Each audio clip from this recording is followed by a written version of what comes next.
Mike already in here. Hey, Mike. I tried to call you back, but you didn't answer.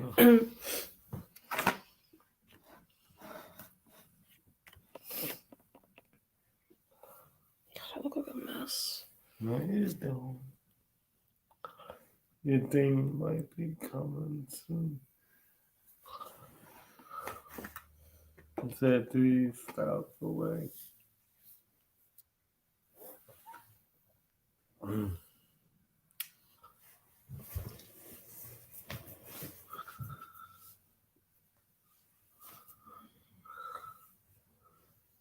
Jobs.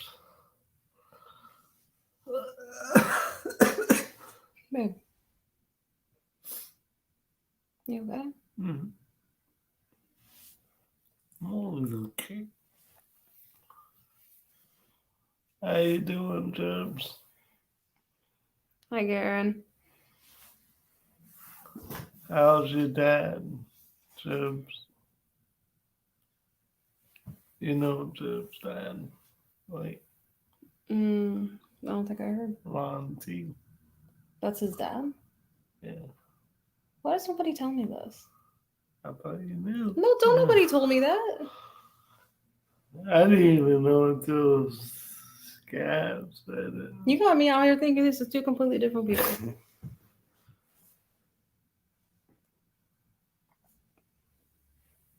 So nobody tells me nothing.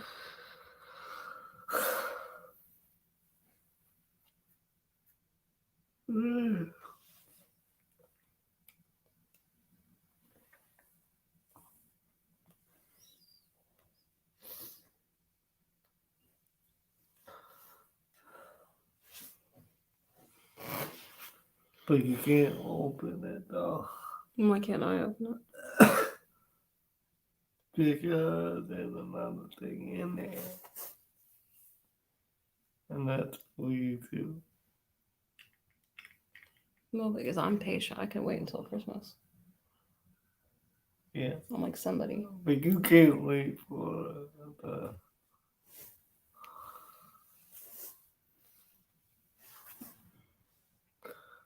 Oh, you gave us a shout out? Thank you. Which one? Yeah, I didn't know there was one going on today. Did Scab do one today? No. I don't know.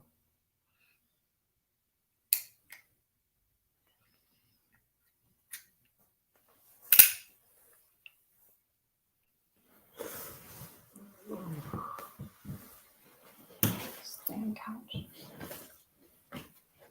What's wrong with it? This never stays up. Where's it going?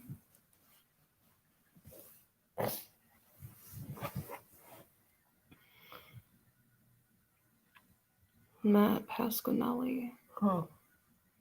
I've never heard of him. Is he in the knife community? Sound familiar? Saute! Hi, Salty. We're gonna ship your knife out tomorrow. Yeah, I gotta get over there tomorrow. Because I have to run out and do some things.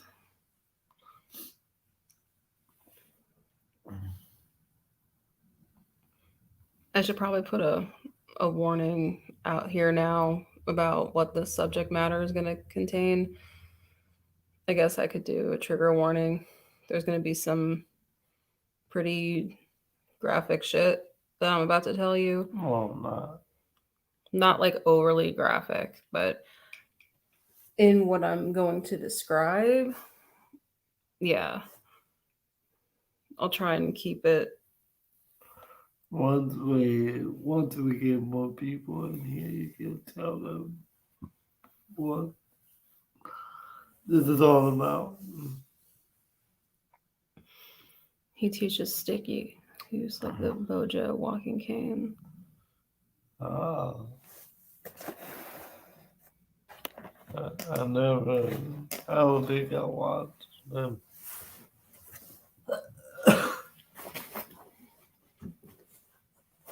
Where's your water? My one. Right there. I know. Oh shit, I gotta take my pill. Take your naps. Well, I can't take the metformin because I haven't eaten anything.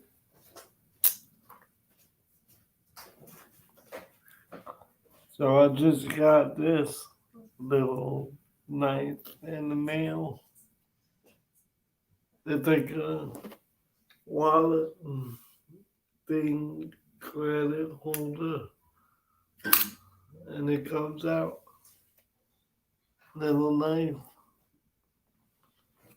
little utility knife.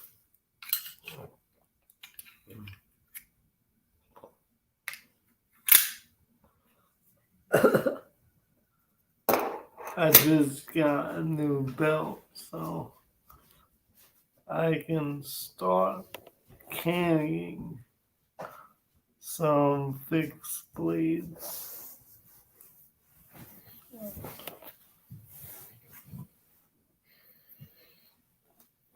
I was gonna carry the one that you gave me, Salty, which I'm gonna send that tomorrow to Spider-Con. But I didn't have a belt, and I couldn't find my original It's around here somewhere. belt. It's gotta be around here somewhere. One of the babies took it. And then by one of them, you mean Misty. Misty. Misty girl. She looked right at me. Baby girl. She's like, fuck you, Dad.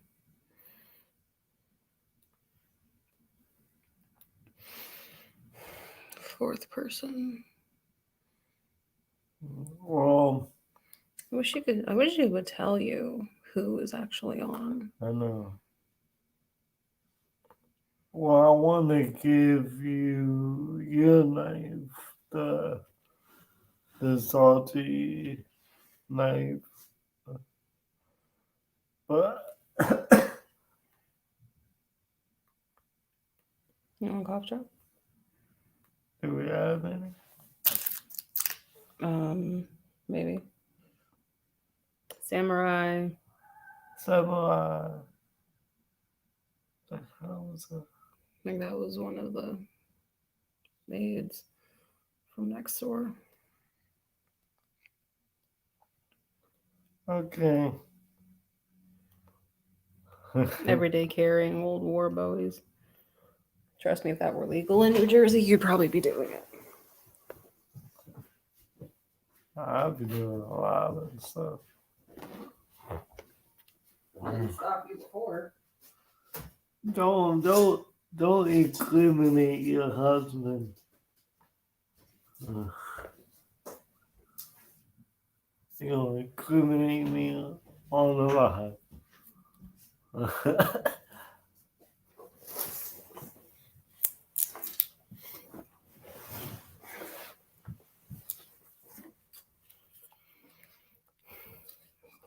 Give it like 5 or 10 minutes. Jean and Kayla. You know what? We'll do post. It's in the room walk. Because you carry the one knife that Jean gave me. Oh yeah. Not on my person. Keep forgetting you grab it. Well, you would be forgetting it too if you were in a rush like me every morning. I'm in a rush. Love you, Jean. And Kayla.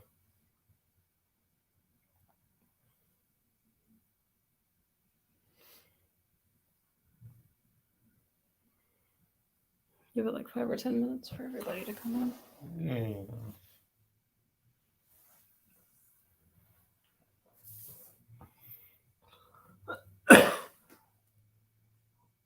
The good thing is a lot of sheep, it kind of resembles parts of my wheelchair. So if I'm carrying a fixed plate, it's basically gonna blend in. I'm not gonna carry it at work, You can't make it obviously. obvious. But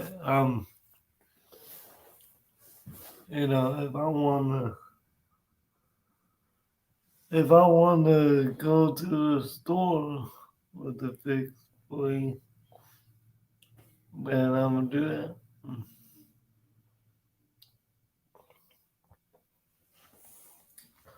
Think I'm on my phone.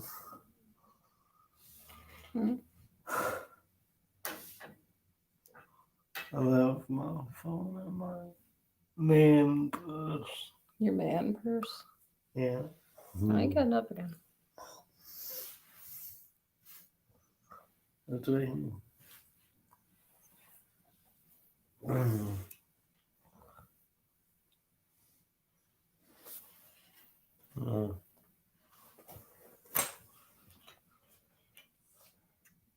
oh yeah, just to give a little update on the internship, I gotta do applications again That could probably be a whole video in its entirety. because my boss is too busy to train me. It's too small. There's too much growth. Yeah. I gotta find another one. I'm still there until I find another one. Well, you've already put in about, what, a dozen? Yeah. I just did one when it was coming home.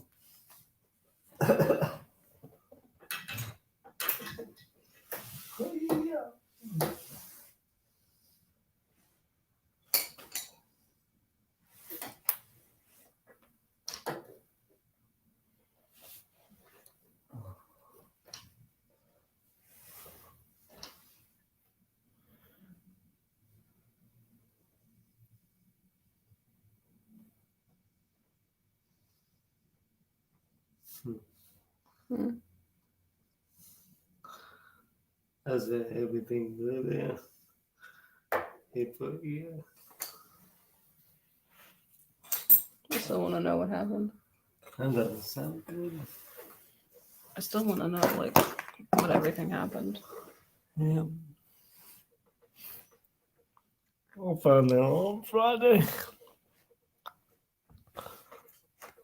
Oh. That was so funny. I went to the gym. It was an 80-year-old just walking. He literally put on I Love Lucy. Like on the TV? Yeah. And he was laughing at it. He was going to town on that.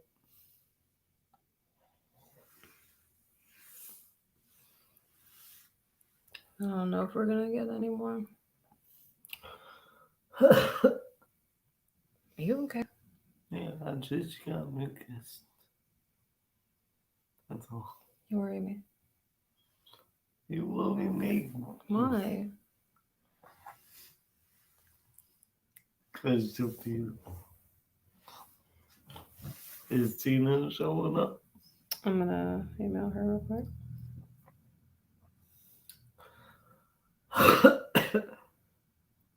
You gotta get in the Discord. Isn't that for gaming? No, it's for the communities. I wouldn't know how to work it. That's all you got me. Well, it's past 10, so I guess we'll start. So, this is going to be kind of different because it's going to be part of the addiction series. I should have also put this as a recovery edge, but I don't know why I didn't say that. But this is going to be really, really hard to explain because I don't want this like flagged or anything. But I guess for the sake of breaking the ice and just to get it over with, I guess, babe. I got good. I guess for the sake of breaking the ice and starting off on a somewhat humorous note, I'll do like intervention. I'll do like intervention. Hi, my name is Lauren, Lauren, and I'm a sex addict. What was it you want? I think you were to say. No, it's like alcoholics or drug addicts say I'm an alcoholic or drug. Like you always have it. Beautiful Tina. Tina. So, yeah, I guess to break the ice. Hi, I'm Lauren, and I was very addicted to sex. Let's say this. Behind the recovery edge, what I wanted to do was create a space that someone could come on and share their story without being judged. I want this to be a safe area, and I want to grow support because we all go through stuff. And sex addiction is kind of it's different because it's not like drugs or alcohol where it's something that you're putting into your body. It's something that's perfectly natural that you do with other people. But I've said this before in another live, it that I heard this phrase somewhere. First it was fun, and then it was fun with problems, and then it was just problems. And that basically sums up what I was I doing. think a lot of addictions starts like that. Like you go to a party and someone says, "Oh, here, here, take this," and then you take it, you like it, you like it a little bit more, and then it blows up to an addiction. Well, I hesitated to call this a sex addiction for a really long time because I never actually sought help. I never saw somebody for it. Nobody ever actually said to me, I think you're a sex addict. I kind of came to that conclusion on my own, basically looking back on what I was doing and the situations that I was putting myself in, which I referenced briefly in the first video that I did about this. And I was agonizing whether or not I should just do this in a whole other video or do it in a live, but I figured maybe I'd reach more people if I did it on a live, and then people could come back to it later and see it because it's more conversational. It's not as formal as I would make it in a video. Because when I first did the video, I was really, really careful about how I was wording it. I didn't actually say it, but I think it might be kind of obvious looking back. And some of like the consequences surrounding it, that might also be kind of obvious. Um, we're not gonna say names. Um, that's just for the people that let's just call him Joe. To be completely honest with Joe you, 1, Joe 2. yeah, to be completely honest with you, I couldn't even tell you a lot of names now. I can name a few, but I'm not going to. They know who they are. I mean, yep, yeah, Garen, you have a point. Sex addiction, exercise addiction, food addiction. It's more so things that you can do. It's not necessarily a substance that you're putting into yourself that can cause harm. That's what we call Gray a drugs. gray drug. Yeah. And yeah, I guess I could consider that a gray drug. I mean, like nicotine or sex, food, exercise. I don't know. I'm trying to think of another one, but it'll come to me. But And soda, coffee. that could kind of coincide with the sugar addiction. A lot of people get offended when you say gray drugs because one person can be hooked on, fentanyl Yeah. and heroin. And then you got this little girl in the corner. Oh, I'm addicted to coffee. It doesn't matter what you're addicted to.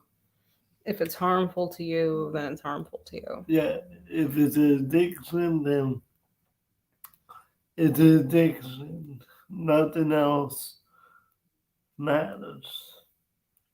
Thanks, Megatron. Yeah, you can watch it anytime. That's part of the reason why I wanted to do it in a live, because I knew people could come back and watch it anytime. Where if I did this in a video, I think I'd be a little bit more buttoned up. But I hear I'm just kind of casual, and I'm basically gonna be as transparent as I possibly can without being overly graphic. So I guess this started out. I guess it would just make sense to go back to the beginning, because when I was in high school, talking about hookup addiction, work here.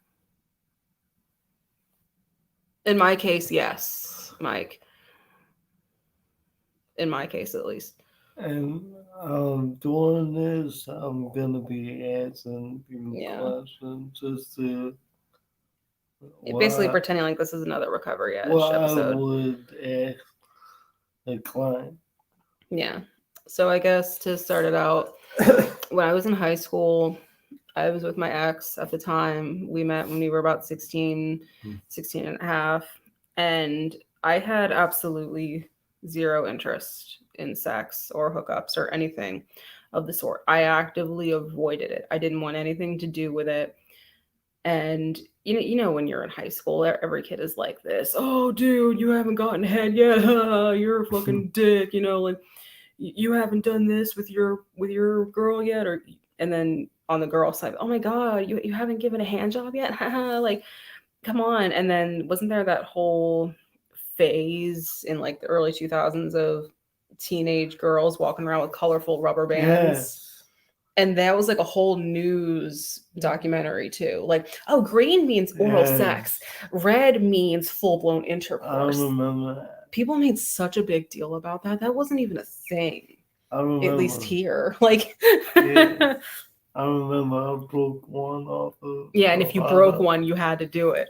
Yeah, I broke one off. Which was a male, which was a dude. Which was my best friend. But that was that people made such a big deal out about that, and that wasn't even a thing. At least here, not in my school. But my school, there were lots of hookups happening, but I wasn't interested in that. I didn't want anything to do with that. I was one of those gross girls in high school who thought that I was better than everybody else because I wasn't sitting here doing hookups and smoking weed on the weekends. I thought I was better than all of the other girls because I wore band t-shirts and Converse sneakers, and I wore black. I had black eyeshadow that spanned the entirety of my eyes. I thought I was hot shit because I was straight edge, and that doesn't fucking matter. So I actively avoided any kind of sexual contact in high school, partially because not only did I not want it, but that also probably came from the problems that I had in my childhood with sexual abuse. I'm not going to delve too much into that because you might not agree, but that's kind of unrelated to what happened in my adulthood. Hey, Joe. I do. Love you. So, I didn't want anything to do with it in high school. Neither did my boyfriend really at the time.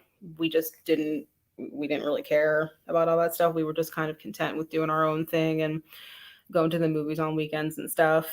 So we graduated, and the transition from, the teenage years into adulthood, it happened with me, but it didn't seem to happen with him. He kind of stayed perpetually 16. And so I had this moment of, I don't really know when it happened, but I was about 19 or 20 years old, and I'm 26 now. I was about 19 or 20, and I'm scrolling through the internet, and I don't know if anybody would know what this is, but I had a Tumblr, and there was this like sub community on Tumblr of like sex positivity and, you know, erotic writing, which is how I started my writing as a side hobby at the time, all those years ago. So all that time to high school, there was no. Little to none. I mean, we fuck around here and again, but that wasn't something that was on my mind constantly. Like, I wasn't out here. So it was there, but not.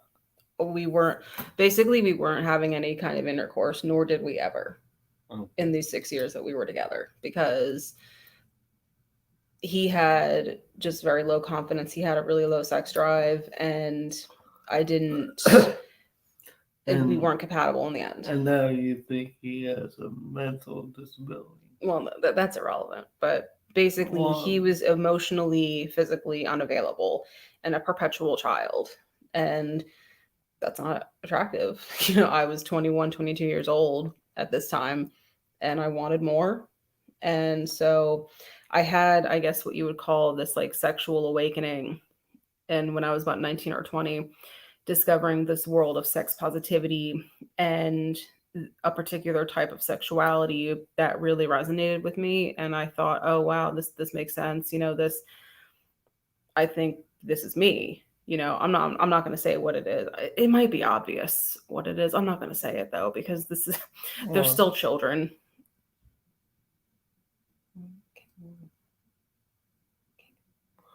Oh. I thought the other day, I kind of lost focus. I'm sorry. See, I really hope. See, my dad is going to hop on this one. I know he is. This is what I'm talking about. This is a safe area. I know, but my dad hopped on the last one. But whatever. He's going to hear some shit. He's going to hear some shit. And we all go through shit. And y'all are about to hear some shit. So my sexual awakening kind of happened in my really early 20s. I was about 19. I probably wasn't even 20 yet. And I discovered this side of me that I really wanted to explore, that I wanted to try and explore with my ex. I'm not going to say his name, but we'll just call him X.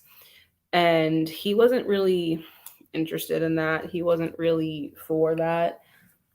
But he also just wasn't really interested in a lot of things, like getting a job or getting his license or getting a car. Just a lot of shit in general he wasn't interested in. So that was sort of the beginning of the end for us. Now I want to be clear, it's not because he wouldn't give me sex or anything. It was a lot of things. It was a multitude of things. Basically, I was a grown woman and he didn't want to be grown with me. He wanted to stay perpetually 16 and live at home and plays video games all day. Yeah. And I was trying to move on with my life. And some other things that he did. Yeah, well, there's a lot of things. Like, he was just emotionally unavailable. So I left. Immature. He was very, very emotionally immature. And so it worked when we were 16, but it didn't work in our early 20s. So I left, and it was pretty devastating for him, not for me, because I was done. We had this big argument, and I told him I needed a break. It took me about a couple weeks to realize I really didn't miss him at all. I really hope this doesn't make me sound like a heartless, cruel bitch. But you have to understand, we'd been together for 6 years at that point, since we were 16. And we were 22 now, and I was completely done. I wasn't in love with him anymore. I didn't want anything much to do with him anymore. So I left, and that was hard. In my high school in the late 80s, early 90s, everybody was having sex, even in the school. That's a little much. That's pretty extreme, because that was like in the janitor's closets. In the janitor's closet. Some of the teachers. My janitor was. Oh my God. Everyone else. Oh no. Y'all were minors. That's disgusting. Oh my God. Was that like a whole thing when you were in high school, Mike? Like, people wore rubber bands, and if somebody broke one, you had to do it? No, I was in the 80s. Well, there must have been something going on in the 80s. But I left my ex, so we're going on I want to say August of 2017. We're in August of 2017. I was 22 years old, about to be 23, and I embarked on this journey of basically sex positivity and awareness of what I wanted and what I wanted. And I wasn't looking for a relationship at that point. I, honest to God, I just wanted to do my own thing. No rubber bands, just rubber. I just wanted to do my own thing. I wanted to kind of take back the sexuality that I thought I had lost because of my previous child sexual abuse. But again, that's not what we're going to focus on. So first it was fun. First it was pretty innocent for somebody who was doing what I was doing. That's weird for me to say, innocent. But basically, I started going online, and I'm not going to say what website it was because that also might be obvious. But basically, it's a website that I had no business being on as a 19, 20-year-old female. Oh, I know it. Yeah, it's where I met you. Gotcha. But Tina knows. I've talked to Tina about this girl. It also might be obvious what website it was, but if you're in the community, then you know. But I didn't really have any business being on that website. I was 20 years old. I was young and pretty vulnerable. I was just fresh out of a relationship, and I had actually been on it before I had left him, but I wasn't doing anything with any other man. I was basically just putting photos of myself up. But what happened was I was getting a lot of attention, a lot of male attention. And I found out I really, really liked getting male attention. And that made me feel really powerful. And I wasn't getting that attention from my ex. So this is where I feel like I'm really going to sound like a bitch, like a cruel, heartless bitch. But I wasn't getting attention from him, not even just physically, but emotionally. I felt like I wasn't getting any attention. It took an arm and a leg just to get him to tell me that he loved me. And I was desperate for a man's attention. I didn't care what kind of attention it was. I just wanted attention. Hello, daddy issues.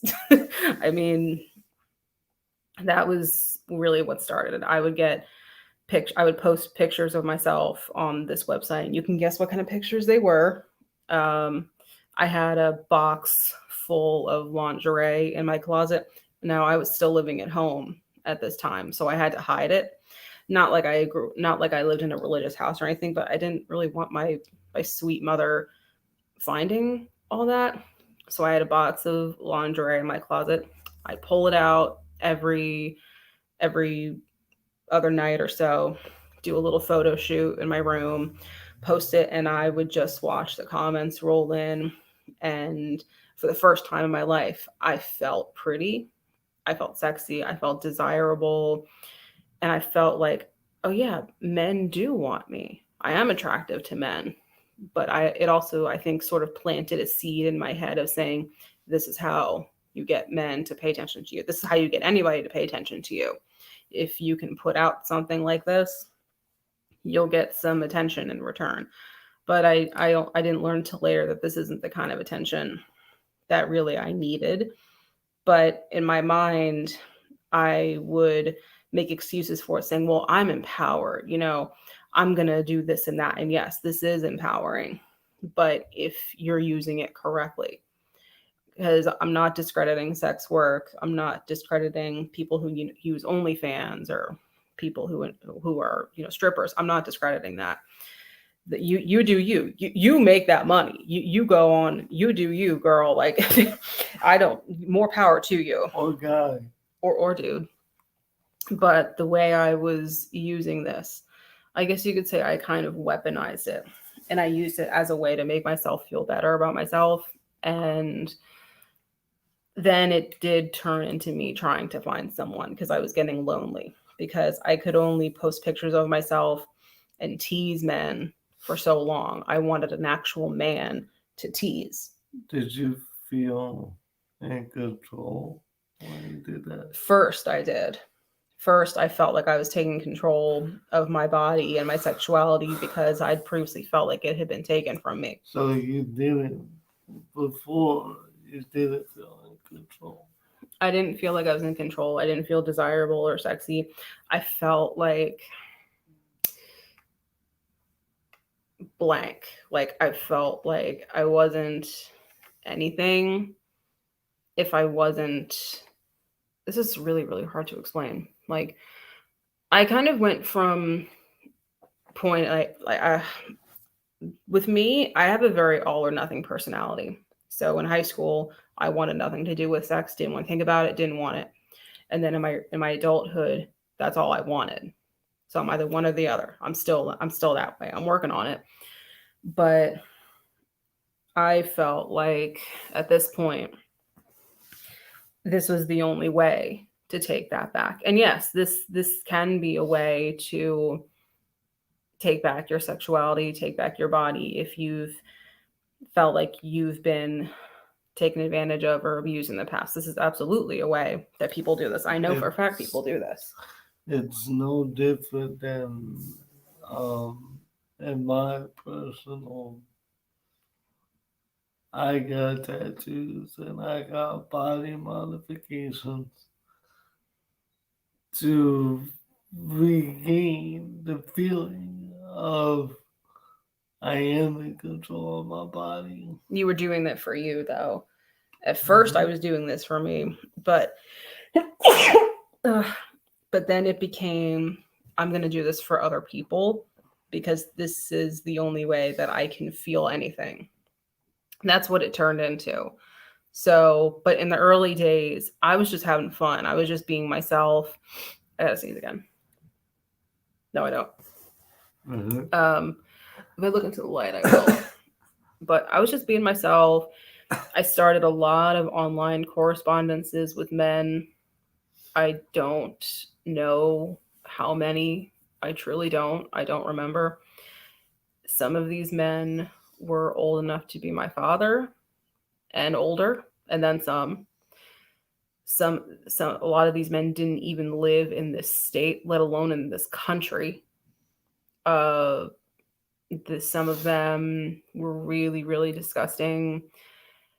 And I didn't care because I thought that in my mind, how I rationalized it was, wow, I must be really desirable. I've got men after men, trying to get with me. And this must mean I'm actually sexy. This must actually mean that I'm worth something. And so that's how I made excuses for being on Skype at 3 a.m. with a 50-year-old man flashing my tits at him, because to me, that told me that I was actually worth something. I was absolutely on Skype with men who were actually even older than that, doing really, really disgusting things because they told me to. Writing shit on myself, like property of this man. I did do that one time, and I don't even remember where he lived. I don't remember his name. I truly don't. That was just some of my online correspondences. That doesn't even account for the physical correspondences that I would have. I would meet men, usually on this one website, who, and we would talk for a little bit because I had sense enough to be like, okay, well, I want to talk to you a little bit before I let you do whatever. So I think my rule was like, okay, after like a couple weeks, then I'll let him. That was my weird, fucked up rule. So I would meet them. I honestly still couldn't tell you who was the first. Actually, yes, I can. Again, not going to say names, but the first one, Joe 1. We'll call him Joe 1. I traveled to Ben Salem, And if you live in New Jersey, I don't know if Jersey Knife Guy is going to come in here, but he would know. So Bensalem, that's about an hour and a half, I think, or so drive. And I met him at his work. And he was a mechanic, I think. And I met him at the dock in his work. He was alone. He let me in, and he it was like this long chain, and he closed the garage and I was locked in. So we did it right there on some ratty ass looking couch in the middle of this garage in the middle of Penn Salem. I had no fucking idea where I was. I had no idea how I was going to get home either. I used my GPS, and still I didn't know how I was going to get home. So we did not use protection. I don't know why I didn't bring any. I said to myself that I would. I either forgot or I just didn't. To this day, I still can't tell you why. Um, it might have been because he told me not to. And dudes would always say the same thing. Oh, condoms ruin everything. They take away the feeling. And so because I wanted to be pleasing and desirable, I didn't want to be the girl who made them wear a condom. Oh my God, like how horrible of me. I made you wear a condom because I don't want to catch anything or get pregnant. So I think I just made some kind of executive decision there and said, all right, well, I'll go to the drugstore on my way home and I'll get some Plan B, and that'll take care of that. I did not even account for STDs. So I did that. We did that. And I drove home in pain because that was honestly my first time having any kind of intercourse at all. Because remember, I hadn't been doing this with my ex at all. He didn't want it. And at the time, I didn't want it. And then I just didn't want it with him. So this was really my first time having any kind of physical intercourse. And it hurt. And what I'm going to tell you now that I hopefully you tell your children is that it's not supposed to hurt. If it hurts, you're not doing it right. You're not lubricated enough. It's not supposed to hurt. You're not supposed to be bleeding. That's not what's supposed to happen. But that's what was happening to me. So I drove home, got some Plan B, took it, hid it deep in my bathroom trash can because remember I was still living at home and didn't tell anybody that that's what I was doing. So every time I did this, I would tell my mom, "Oh, I'm gonna go see my friend. I'm gonna go catch a movie with somebody," because that was if I was telling her I was going on a date. We're gonna go see the new Marvel movie. We're gonna go see this scary movie, and then that was basically just the excuses I made up. And I can only say that so many times before it would get suspicious. And my mom's not stupid. I'm pretty sure she knew on some level that I was just out here doing ungodly things with older men. It was usually older men, not always. There were some that were close at my age, but most of the time they were older. Again, hello, daddy issues. I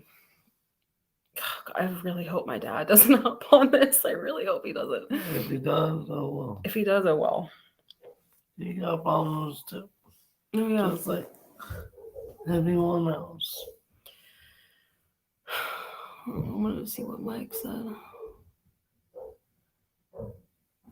Yeah, Mike, that's true because I wasn't doing streams like that, but I would hop on Skype or some other kind of FaceTime and I would set it up on like my dresser or my desk or some flat surface and I'd stand in front of it. And if they wanted me to do something, I would just do it. And that to me, at first, I felt like was empowering, but then it became this chore. like, oh great, Joe 3 wants me to do this tonight, and then Joe 2 wants me to do something tomorrow. That was just my online correspondences. So this dog above us is about to get my foot up its ass. I really hope you guys can't hear that. You might. They can. I know they can. Oh my god. Where the fuck But was I? a lot of parents tell their daughter, "Oh, watch out for this guy. Watch out for that guy." But what we really need to do is teaching our boys how to respect a woman. If a woman want to come out in a bikini, let her be. Men can come out shirtless and do whatever they want. And that's kind of how I also helped rationalize it, because I said, well, I'm still in control here because I'm still getting to choose who I let into my body. I'm still getting to choose who I do this and this with. And nobody was actually coming back to my house. That was a big no for me. I think some of them tried to convince me, but I said, nope, that's not happening. And I always said, I'll meet you, which was also stupid because I was leaving the safety of my home and coming into their world, which could mean even more horrible things could happen, which they did. I had one guy try to, I think he was like a long distance trucker or something. Couldn't tell you his name, don't remember it to this day. And he was stopped at like a truck stop for the night. And he tried to get me to come out there and like cuddle with him in the back of the truck. And I told him no. And then suddenly I became a bitch. That's another thing too. If I ever said no, oh, you're an ungrateful bitch. It's some manipulation of weak men. And that's what I personally want to say is if you creep on women and even men or children, I have no sympathy. You're an asshole, and you should get your shit pushed in. And I was a much younger woman. I would have been like 23 at this point, and these were all older men, old enough to be my father, and or maybe my uncle or something. I don't know. Jesus Christ! Seriously, like I'm about to get the broom. The fuck are you doing up there? So things took a pretty bad turn when I met a man, a very specific man. We'll call him Joe 4. He lived in, I'm not going to say where he lived, but. The one that lived right next to The shopping center. Ulta. Mm-hmm. He lived right by there, right by where you used to live, like literally around the corner. Mm-hmm. And he was about 41, 42 years old. And I thought he was handsome. He thought I was cute. And he gave me the attention that I was craving. And I was getting what I wanted in the form of the attention and the brief pleasure. And I guess he was getting what he wanted because he had some young girl in his bed. So I don't remember how the correspondence started. I just know that we met on the website. And we met at a movie theater, and things were good the first time, but it was very painful because that was only the second time. And I don't know how to say this. I left his house for the first maybe 3 or 4 times that we had been together in pain and bleeding because he was much physically larger than I was, and I'm very small, and he wasn't very gentle about it. But I didn't know that, you know, I didn't know that I could have actually, I didn't want to speak up and say, I need you to slow up. I need you to slow up. I wanted to please him and I wanted to be good. I wanted to be a good girl and I wanted to be like the one that he like turned to, which is disgusting when I say that back because why would I just want to be the whore that he calls up at 3 in the morning, yo, come over here. But for me, that meant that I was being But accepted. I feel like you wanted more out of that. I did want more. I thought that if I did this and that if I gave him what he wanted, when he wanted it, and how he wanted it, then it would all be okay and we would live happily ever after. And what I was told was that he his parents lived with him because they were older and they needed some help. And I remembered seeing like distinct female things around the room. And he'd be like, oh, yeah, my mom keeps some of her things in here. I'd be like, okay. He had a tattoo of a woman's name on his chest, which I later found out was his daughter, who was my age, maybe a little bit younger than I was.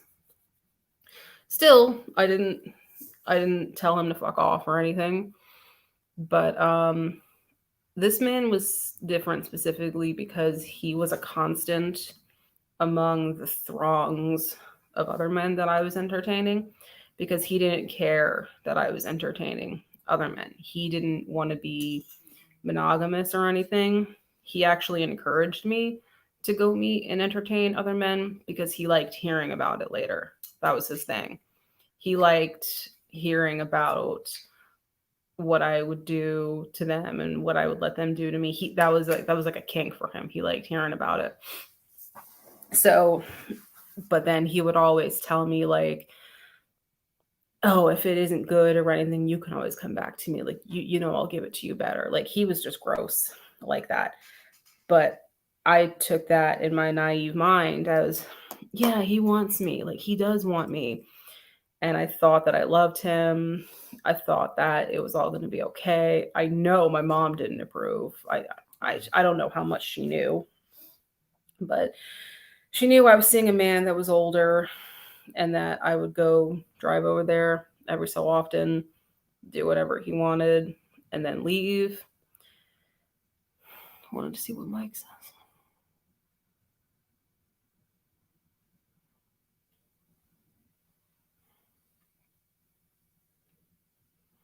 Yeah, I tried to impress him, I think, by acting like not like I liked it, but I didn't want to show that I was in pain because I thought that he wouldn't like me anymore.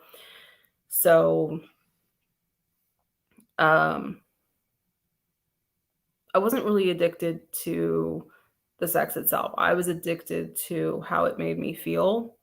And people who are sex addicts like me, we're not addicted to sex. We're not addicted to the actual feeling and feeling good. I'm addicted to the serotonin and the dopamine that it was giving me. I felt happy for maybe all of 5 minutes because sometimes that was all it would take for the dude to just do what he wanted and then finish. Because in my mind, I fucked it up and I twisted it in a way that said, wow, he must really like me. It didn't take him that long to finish at all. I must be really that desirable. But then he'd kick me out of his house or his car, because sometimes it was in cars. And then it'd be like, thanks, baby. That was great. I remember I would walk back to my car sometimes, and I think to myself, The only thing that's like not stopping me from being a prostitute right now is that I'm not getting paid to do this. And again, this isn't any hate towards prostitutes or anything, but at times I felt like that's what I was. Like I could just be called at any time of the day if I was off that day, or even if I was at work, somebody could text me and be like, "Hey, when are you off work? Noon. Why? Okay, you want to come over here and do this and this? Yeah, sure. As long as you don't mind being a little dirty, because I just got off work because I was a housekeeper at the time. No, no, it's fine. That's sexy. You know, the little French maid thing. Like it was gross.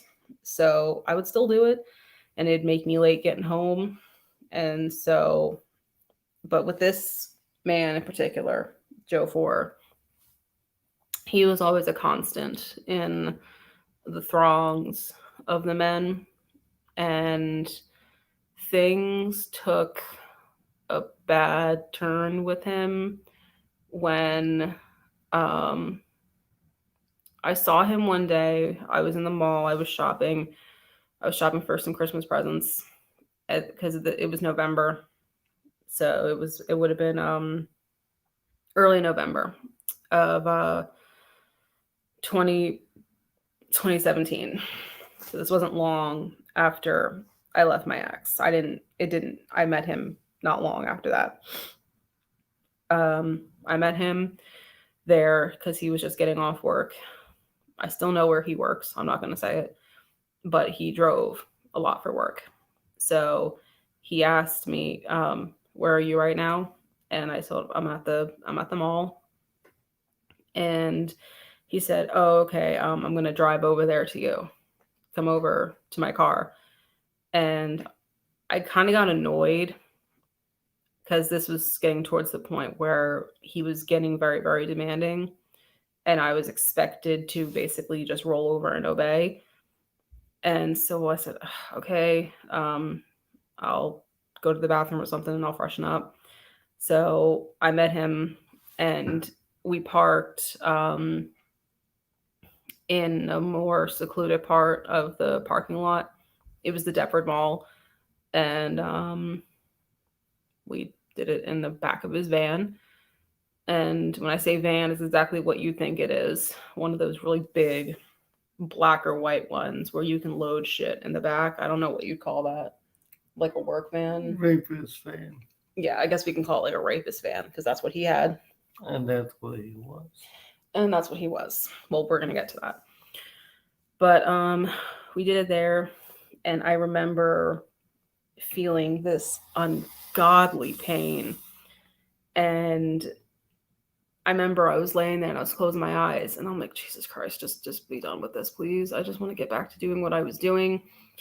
But again, that feeling came back where I'm like, okay, yep, he wants me. And I had to convince myself as I'm sitting there like this, like, yep, he wants me. Like that's what this is. Remember, this is fine.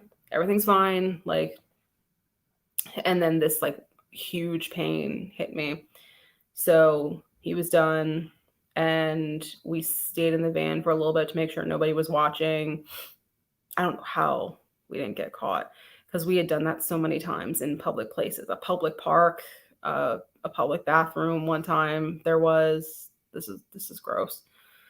You're not gonna go into detail. I know, but it's If you important. don't want to. It's important because it shows the lengths that I went to maintain this lifestyle and also hide it from people, because I would go to pretty long distances and places I knew nobody knew me, when I wouldn't be recognized or anything. Because, I mean, I don't know, I guess the town I lived in, it's kind of a small town. And so is your town. And nobody would really know me in these areas. So I went to pretty great lengths. And then if they wanted to do something in public, then we do it in public. Wait, I need a drink.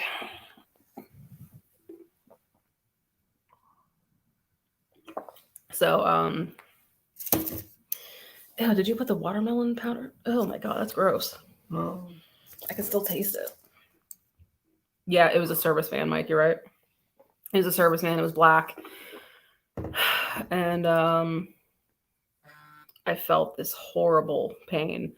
So he was done, and I went back inside. I went to the bathroom in Boscov's, and I freshened myself up, got myself somewhat presentable for the public. And for the rest of the day, I could barely walk around. I was in this horrible pain. So that pain didn't go away for about, I want to say, a week. I walked around like that for a week until one morning I couldn't take it anymore. I went to the bathroom, horrible shooting pain. So I told my mom, and I told her, "Oh, did I get scraped? Did I us, vagina havers here. You'll know sometimes that can happen." And yeah, vagina havers, vagina owners. So she and my mom is a nurse, so she was kind of blunt with me. You're using protection, right? You're doing this. And I completely lied through my teeth. And I said, yeah, because rarely, if ever, would I actually. And I was basically popping Plan B like Skittles at some points because I was only really thinking about pregnancy, wasn't thinking about STDs at all. Y'all know where I'm going with this. So I called my doctor. She got me in right away, and she took one look at me, and she's like, "Okay, sweetie, I need you to sit up." And I knew what she was going to say to me. She said, "Sweetie, this is an STD, and it's herpes." And my world completely shattered around me. What, because they have versions of herpes. There's generally two types, HSV1 and HSV2. And what I have is HSV2. Which is very common. It's very common. If you've ever had cold sores, you got it. You just have the type that shows up on cold sores. That's called the HSV1. But, you can't kiss anybody. You can't do nothing else because you're going to give it to that person down there. And then HSV2 shows up down there also. And that's what I've got. Men and women. Men and women. I'm going to have this for the rest of my life. It's never going to go away. I'm careful, though. Have you come to... Did you come to peace with it? It took a long time, but I did. But that was probably the hardest thing that I had to do, was calling a handful of men that I had recently been with to tell them you needed to go get yourselves tested. And I called everybody, and one by one, they called me back a couple days later saying, I'm clean. And so did he, Joe 4. And so I had no reason to believe that he was the one who gave it to me. I trusted him. I mistakenly trusted him. And so a lot of men sort of abandoned me. And one by one, I was sort of left on my own besides this one man. And so I continue to see him because he didn't care about what I had. If anything, he would say to me, "Oh, this isn't a big deal. It's not going to kill you or anything. You just got to take your medication. That's fine. That's not going to steer me away or anything." And I remember thinking that was the sweetest thing anybody could have ever said to me at the time, because I felt like an absolutely disgusting disease factory at this point. Now, looking back now, years later, I'm lucky that that's the only thing that happened to me. There are so many other things that I could have caught. I could have caught HIV. And I got a whole panel done that day that I was tested for it, because my doctor was pretty sure that that's what it was, but she tested me for everything else. That's the only thing I came away with. Joe 4 did other things. Yes. So See, I stayed as I stayed with him, meaning I stayed, I guess, for lack of a better word, his whore, because that's kind of what I was. And there were other men who, I would disclose my status to. And if they were okay with it, then I would go with them. And Joe Four also didn't care that I was still seeing other men. He liked it. So uh, I would just be more careful about using condoms and all that. But I was still letting in some really, really gross individuals into my circle, into my body. And so things changed one day when I went to go see Joe Four. I don't remember when this was. I think I kind of blocked it out. But basically, I consented to sex with him. I didn't consent to something that he did during the sex. It's not something I consented to at all. There was no talk previously.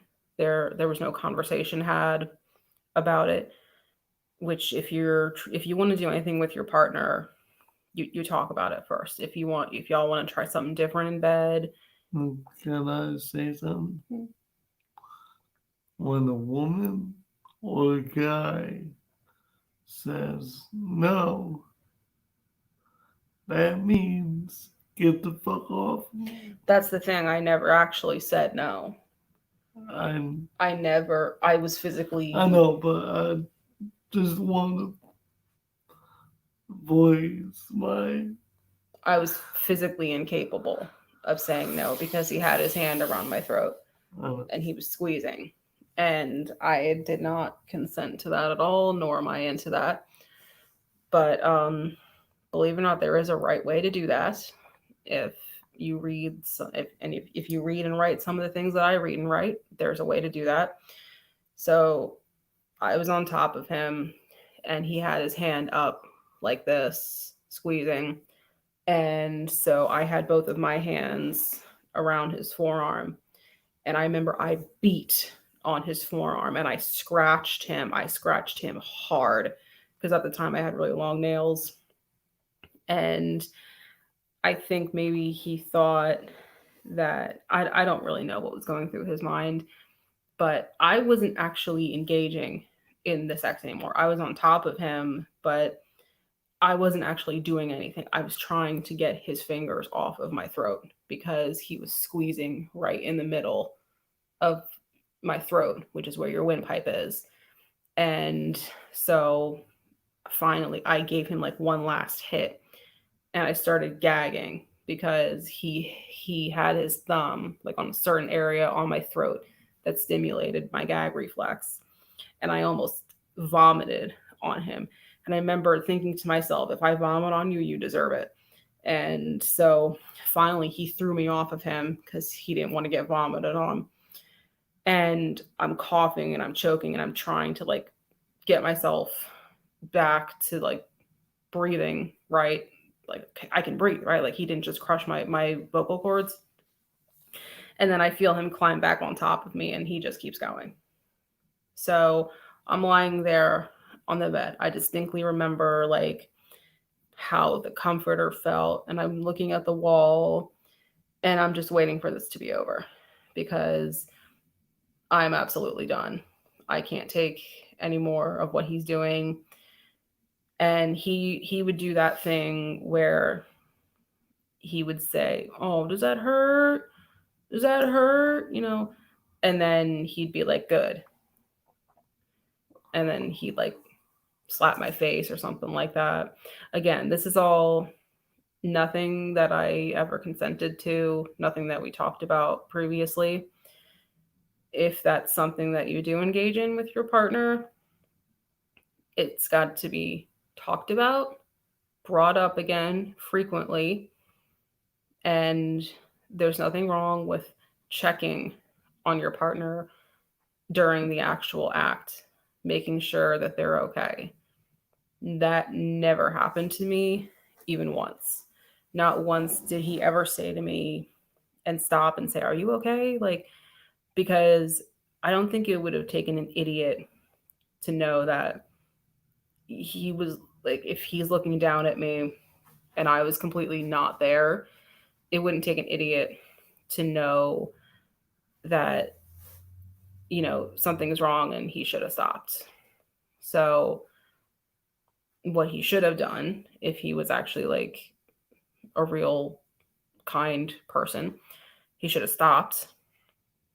I didn't have a safe word or anything. I didn't really, that's not something that we ever talked about or negotiated on. I was basically his like loyal lapdog. And whatever he wanted to do, I would do it because I thought that that was love. And I thought that this meant that I was desirable to him. I thought that if I just did this one last thing for him, maybe if I just do this one last thing, then he'll he'll be nicer to me next time.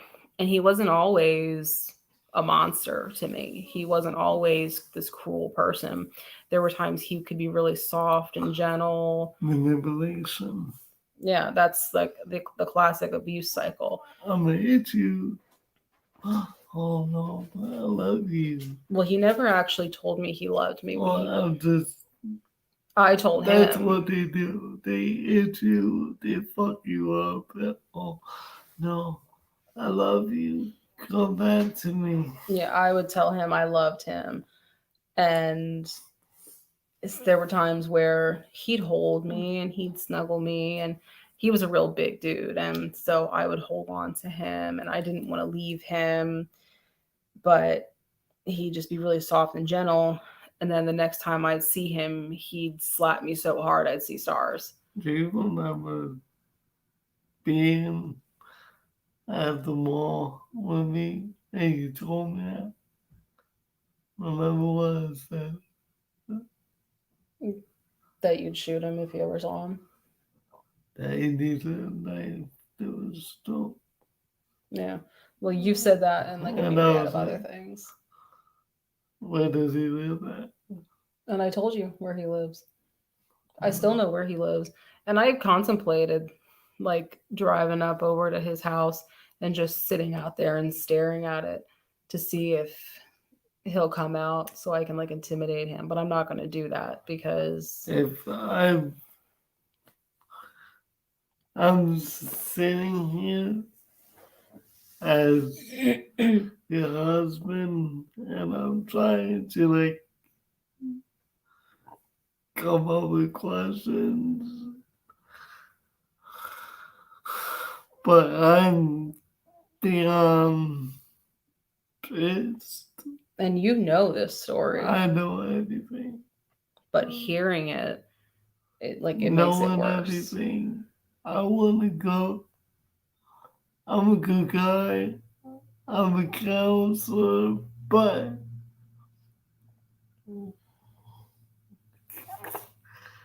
that coward needs to be killed. I'm sorry to say that, but And what you're probably thinking is, oh yeah, you stopped after that, right? That was the end for you. Nope. Nope, it wasn't. Because I didn't understand or acknowledge at the time that what had happened to me was absolutely an assault. I either pushed that far out of my mind or I just outright refused to acknowledge it. So something else that I look back onto is that every time I would leave him, not always with some other men, sometimes it would happen with other men, but every time I would leave him, I'd be walking home crying. And I used to think that it was because I missed him and I didn't want to leave him. That's what I told myself. When in actuality, I was in pain and I felt worthless and the dopamine had probably worn off and I didn't feel so happy anymore. Instead, I just felt like crap. And so I'd go home and I'd try and make myself feel better by doing something. And that feeling never really went away until I would do it again with either him or somebody else. Then I felt powerful and I felt like I was on top of the world. And then I So, felt pretty again. what was the the end? The Like, end, what was? well, at least with him, the end was when I spent an afternoon with him after I got off work. And he had asked me to drive him to um, a like an urgent care place because he had to go do a drug test for his work. And he said that the policy for his work was that he had to get somebody else to drive him. So I guess that you couldn't fake the test or something. So he asked me to drive him, and I said yeah. And so he went in. I waited for him. I He came mean, out, and it makes sense. you could still pass the drug test. Yeah, well, that was the policy with his work. Somebody else had to drive you and vouch for you to make sure that you didn't like try and like cheat the piss test or something. I don't know. It made sense to me at the time. So I waited for him. He came out. He called somebody at his work and he said, "Yo, it's so and so." And he said his last name. And I had never known his last name, which you're probably thinking, Jesus Christ, like you didn't even know this dude's last name. I never asked. I don't know why I didn't ask. I didn't know any of these guys' last names, to be honest. I I knew their first names. I knew how old they were. I knew what they did. I never knew their last names though. It just wasn't that It deep. didn't seem that important to me at the time. And also I didn't want to know because it kind of kept some sense of anonymity because it might have helped me forget a little bit who they were. And it did kind of work because I don't remember most of these guys' names. I really don't. I can place their faces, but I don't remember their names. So he said his last name, and I made a note of that, a mental note of that in my head. And I went home, and just for fun, honestly, I went home and I looked him up on Facebook, and sure enough, I find him. I'm like, oh, that's him with his dog. I scroll down, and it says engaged to a woman the whole time. And I scroll down a little bit further because now I'm freaking out.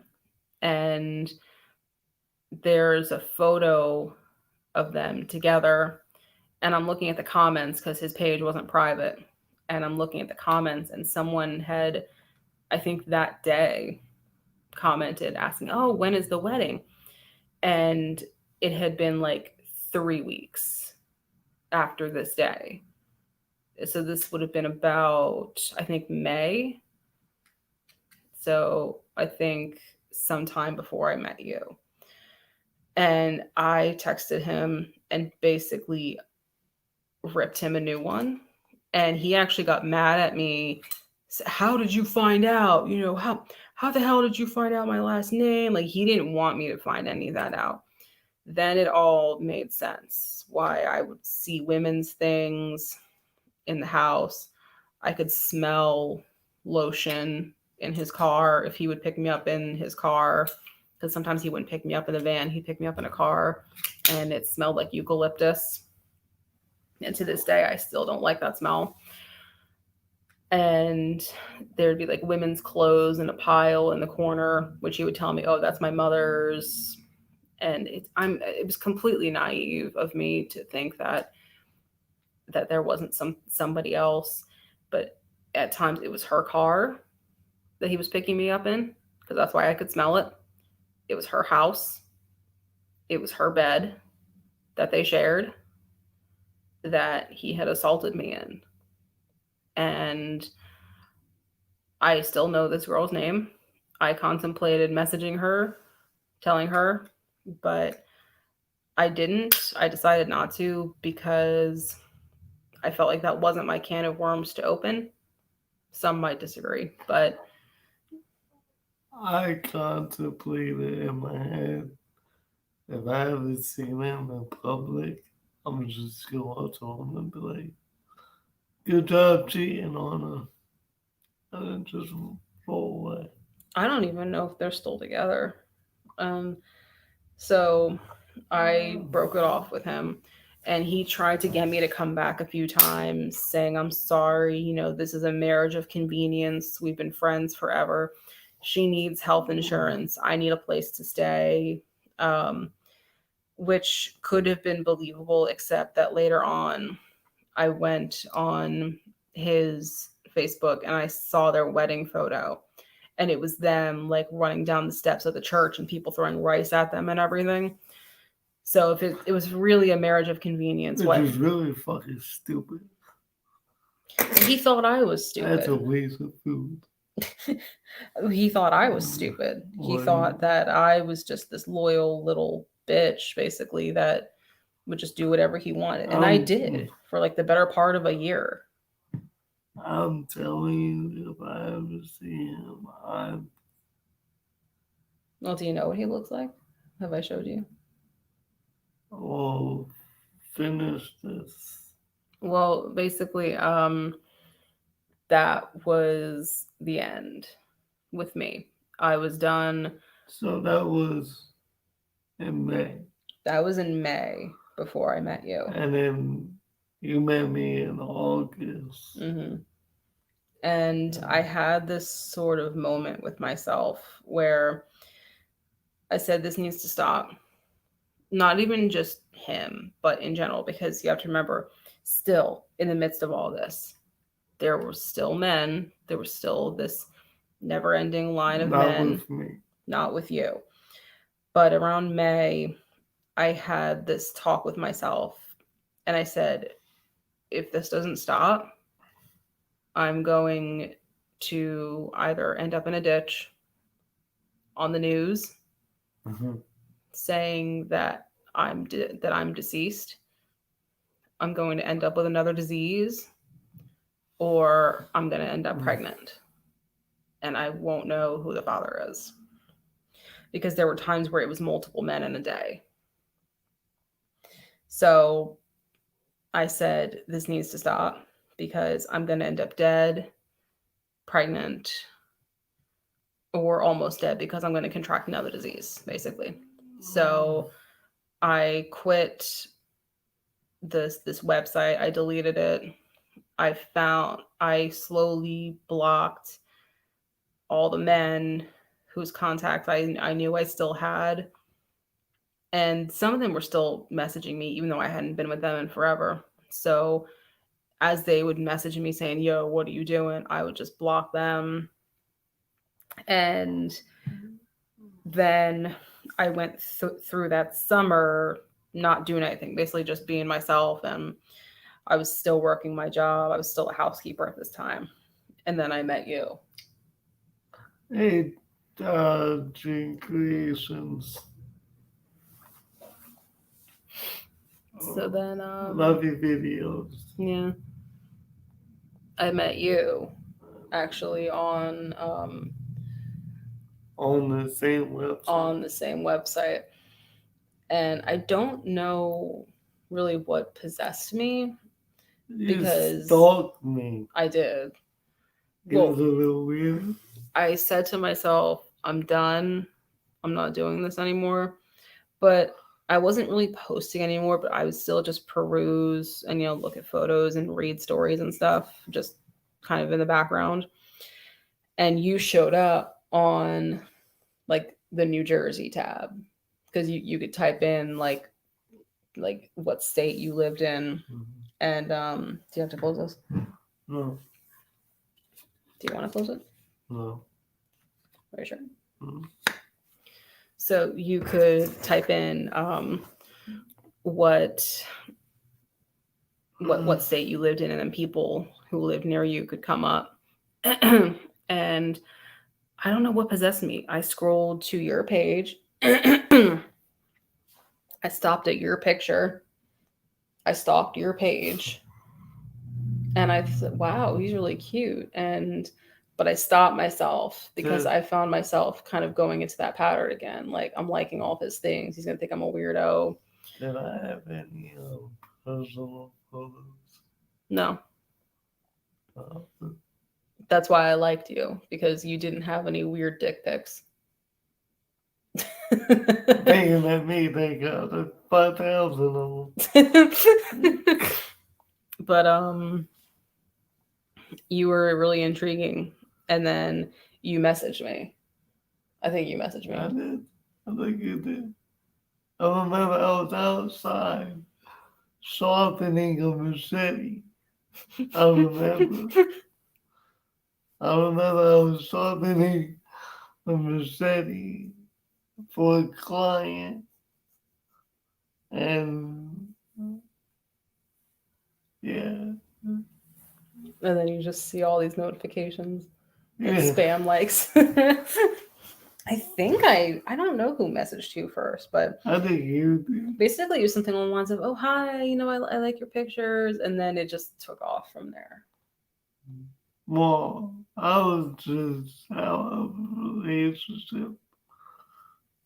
My ex fiance, and the whole suicide that happened, and attempted suicide.